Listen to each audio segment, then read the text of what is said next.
Olá, bom dia pessoal. Quem não me conhece ainda, eu me chamo Alcides, tá certo? Hoje vamos falar sobre introdução aos estudos históricos. Ou melhor, nós vamos dar continuidade ao assunto que começamos a falar anteriormente. Anteriormente nós falamos sobre os vários significados do termo história, falamos também sobre a conceituação do termo. Nós, ao mesmo tempo, falamos sobre o papel do historiador e a importância de estudar história. Hoje nós vamos dar prosseguimento a essa temática, falando sobre a história e o tempo, ou seja, a relação existente entre a história e o tempo. Primeiramente, quando nós falamos de tempo, de forma bem simples, podemos dizer que o tempo é a sucessão de momentos, tá certo?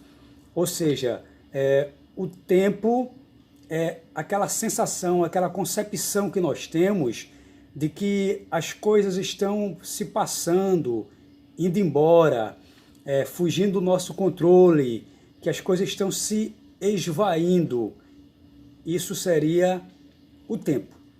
Existem pelo menos 3 concepções de tempos diferentes, ou, como alguns dizem, 3 tipos de tempo diferentes. Nós podemos falar do tempo geológico, do tempo cronológico e do tempo histórico. Quando falamos de tempo geológico, estamos falando daquele período de formação de tudo quanto existe, que vai desde a formação das rochas, continentes, o mundo, as galáxias e o próprio universo. Quando nós falamos de tempo cronológico, estamos falando de alguns marcos que servem para regular o tempo da sociedade. Aquele tipo de tempo que pode ser medido através de alguns instrumentos, como, por exemplo, um relógio. Mas também existe o tempo histórico, que na verdade diz respeito ao período das ações humanas, a atuação dos seres humanos sobre o espaço que ele habita, o espaço geográfico, agindo, produzindo e transformando esse espaço. Bom, existem várias formas de organizar o tempo. Nós poderemos dizer que o tempo ele pode ser organizado, ou ele pode ser medido, ele pode ser percebido através de um relógio.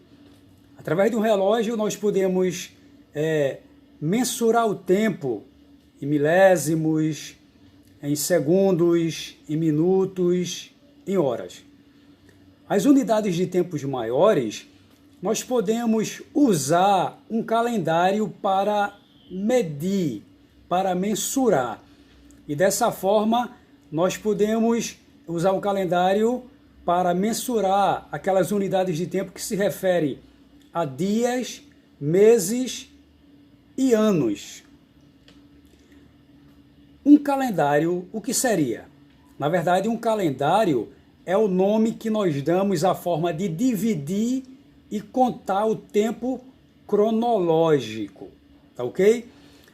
O calendário que nós utilizamos no mundo ocidental é o chamado calendário cristão ou calendário gregoriano, em homenagem a um papa que teria feito a alteração do calendário naquele período, mudado o calendário romano para o calendário chamado cristão. O calendário cristão, na verdade, ele, para realizar a contagem do tempo, para organizar o tempo, ele divide o tempo em antes de Cristo e depois de Cristo.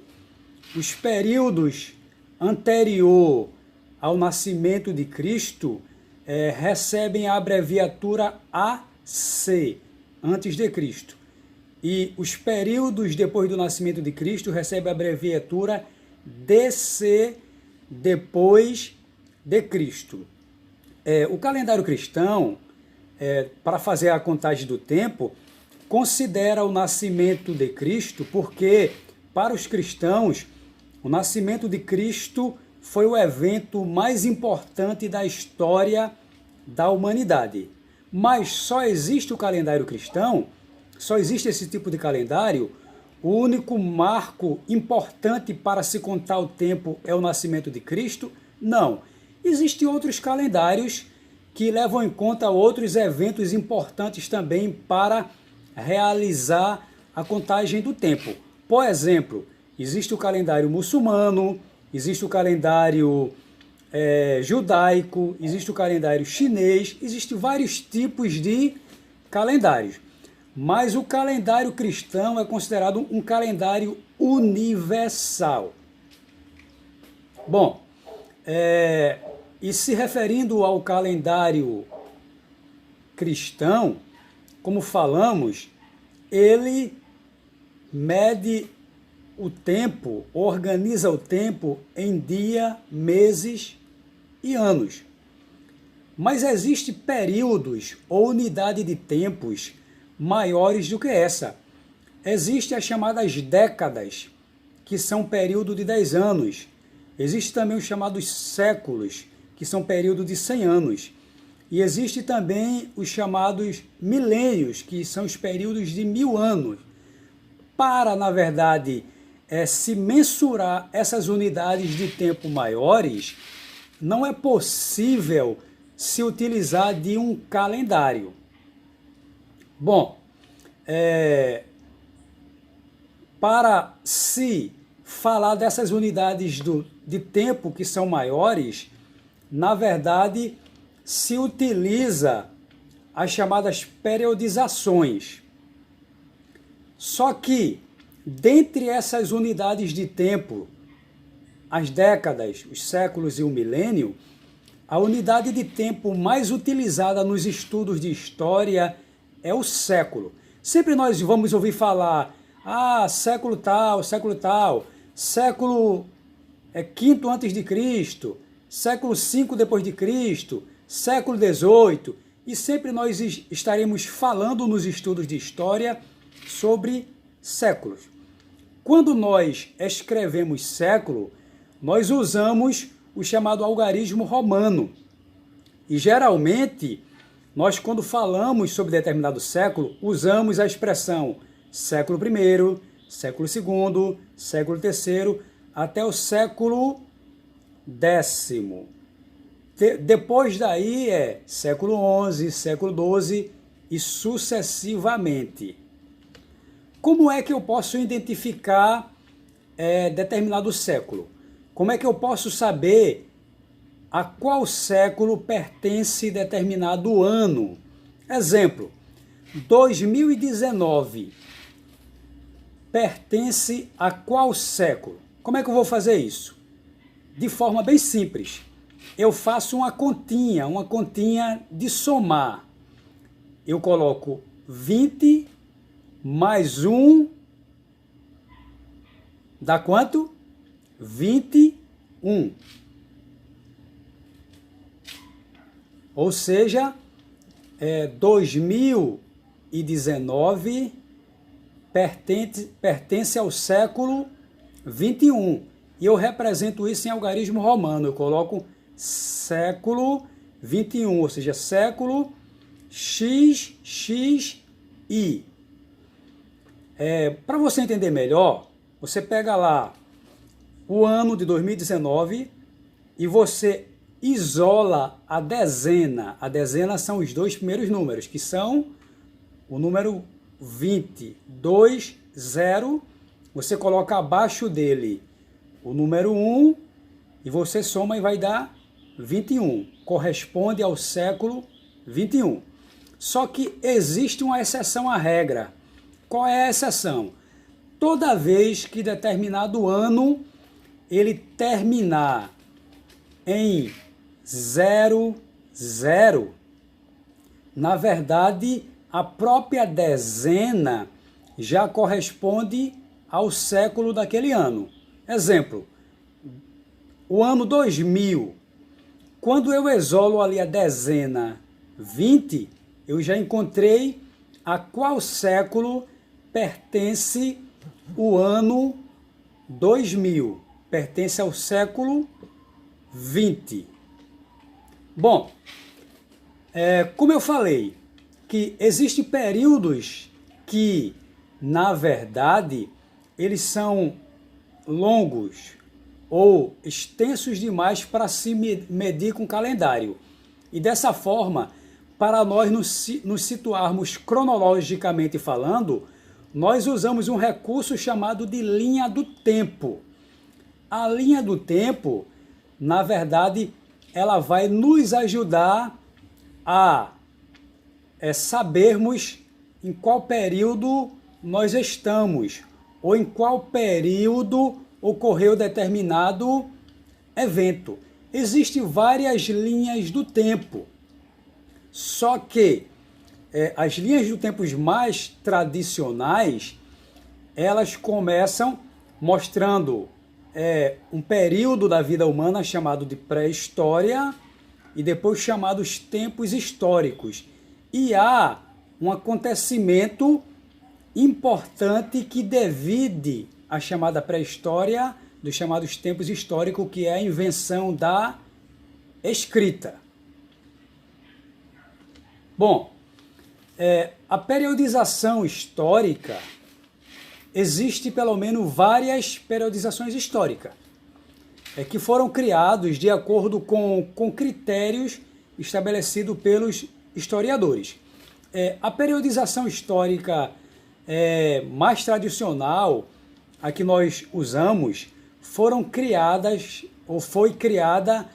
por historiadores europeus e leva mais em conta períodos da história europeia, muitas vezes até ignorando alguns acontecimentos importantes de histórias de outro povo, história que não seja do Ocidente. Mas o que é uma periodização? O que é periodizar? A expressão periodização, na verdade, vem de período. O que seria um período? Período seria um determinado tempo, tá certo? E periodizar seria dividir o tempo em determinados períodos ou determinados espaços que são demarcados por eventos que são significativos para determinado povo. Ou seja, você pega ali aquele período em que tem características comuns, como economia, forma de governo, a organização da sociedade, etc. E você divide em determinado período. E você vai dizer que esse período se refere a tal período.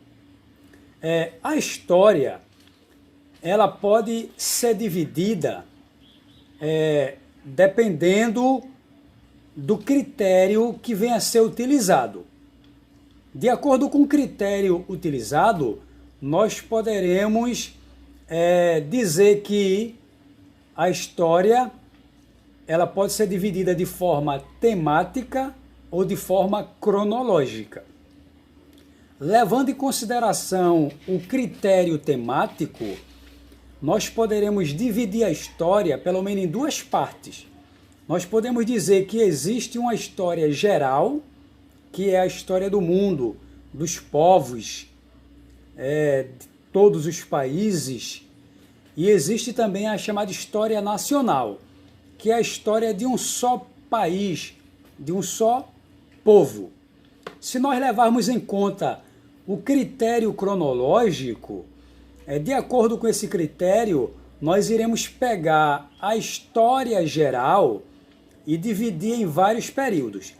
Pelo menos a periodização tradicional divide a história do mundo seguindo aquela visão europeia em 4 períodos distintos, que é a chamada Idade Antiga, Idade Média, Idade Moderna e Idade Contemporânea.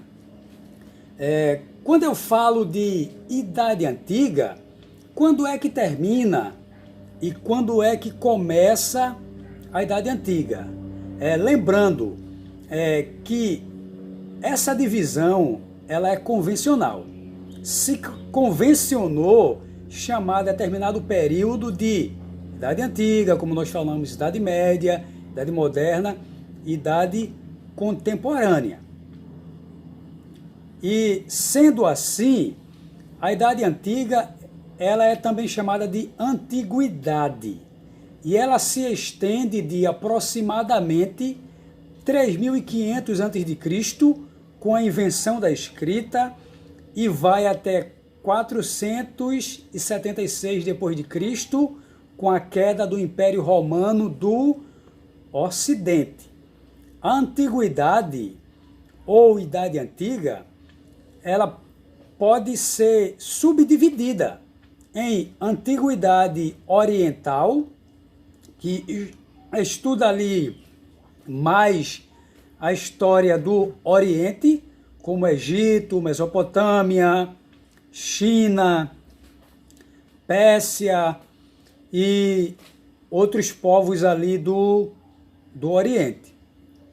E Antiguidade Ocidental, que na verdade estuda ali a história da Grécia e da Roma. Bom, a Idade Média também pode ser chamado de medievo. É um período da história que se estende ali de cerca de 476 depois de Cristo, quando nós nos referimos a um ano depois de Cristo, nós podemos usar a abreviatura DC, depois de Cristo, ou não. Isso é convencional ou opcional. Mas toda vez que eu me referir a um ano anterior ao nascimento de Cristo, se eu falar 476 a.C., é obrigatório eu usar a abreviatura AC antes de Cristo. Como nós estamos falando da Idade Média, do medievo, e eu estou falando que a Idade Média começa em 476 depois de Cristo, não é obrigatório eu usar a abreviatura DC, depois de Cristo. Em 476 depois de Cristo, ocorreu a queda do Império Romano do Ocidente, e ali é o marco inicial da Idade Média. E ela se estende até 1453, que é a tomada de Constantinopla pelos turcos otomanos. E essa queda, essa tomada de Constantinopla, marca o fim da Idade Média e o começo da Idade Moderna ou Modernidade. A Idade Moderna ou Modernidade, ela começa em 1453, como falamos, com a tomada de Constantinopla, e ela se estende até 1789, com a chamada Revolução Francesa. A Revolução Francesa ali põe fim à chamada Idade Moderna e marca o início da chamada Idade Contemporânea ou contemporaneidade.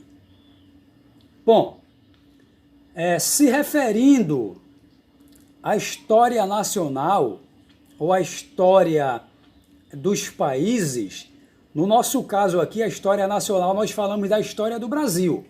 A história do Brasil, ela pode ser dividida em 3 períodos distintos.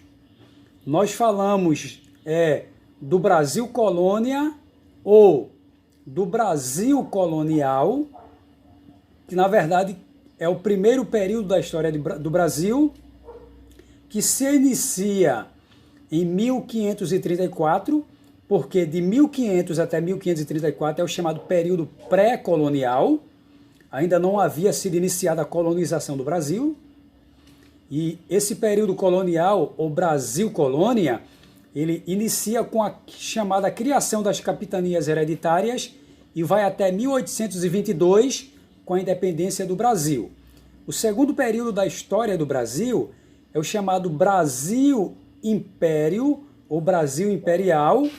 É um período em que o Brasil deixa de ser uma colônia de Portugal e se estende até a proclamação da República em 1889. Consequentemente, o Brasil republicano ou Brasil República é o terceiro período da história do Brasil. É esse período em que nós estamos vivendo. Ele começa em 1889 e vem até os dias atuais, os dias que nós estamos vivendo. É o período em que o Brasil deixa de ser uma monarquia governada por imperadores, como Dom Pedro I e Dom Pedro II, e passa a ser uma república governada por presidentes. Bom, a história também tem uma relação importante com o espaço e, consequentemente, podemos falar da relação existente entre a história e o espaço. Porque quando falamos da relação da história e o tempo, nós poderemos dizer que tudo que existe, existiu ou existirá, existe, existiu ou existirá dentro de um determinado tempo. Nada foge do tempo. Os eventos humanos ocorrem num determinado tempo. E quando você fala da relação existente entre a história e o tempo, geralmente, muitas vezes, você fala de povos que viveram há 5 mil anos atrás, 3 mil anos atrás. Se fala de povos que viveram há 2.000 anos atrás. Você fala de eventos que ocorreram há cerca de 8.000 anos atrás. Geralmente você diz assim, a escrita ela foi inventada em 3.500 a.C. Você está fazendo alusão a um período de tempo. Você também fala, o povo egípcio eles viveram há cerca de 5.000 anos atrás. A civilização hebraica é uma civilização milenar. Você está falando aí da relação entre o tempo e a história. Mas também existe a relação existente entre a história e o espaço. E o espaço ele pode ser entendido como não o espaço sideral, não o espaço dos astros, onde estão lá os planetas, as estrelas e etc. Não, mas o espaço é a morada dos seres humanos, o lugar onde os seres humanos vivem, produzem, agem, se relacionam e transformam esse próprio espaço. E o espaço ele pode receber vários nomes. Nós podemos chamar um espaço de vila, de cidade, de estado, de região, de país, de império e de continente. Quantas vezes nós dizemos, determinado grupo de pessoas viviam numa vila. Nós podemos dizer de repente, os gregos viviam nas polis, nas chamadas cidades-estados. Nós podemos dizer também, os fenícios se organizavam em várias cidades. Eles nunca formaram um país unificado, eram várias cidades fenícias. Nós podemos dizer também, determinado povo, como os romanos, eles formaram um grande império. Os persas também formaram um grande império.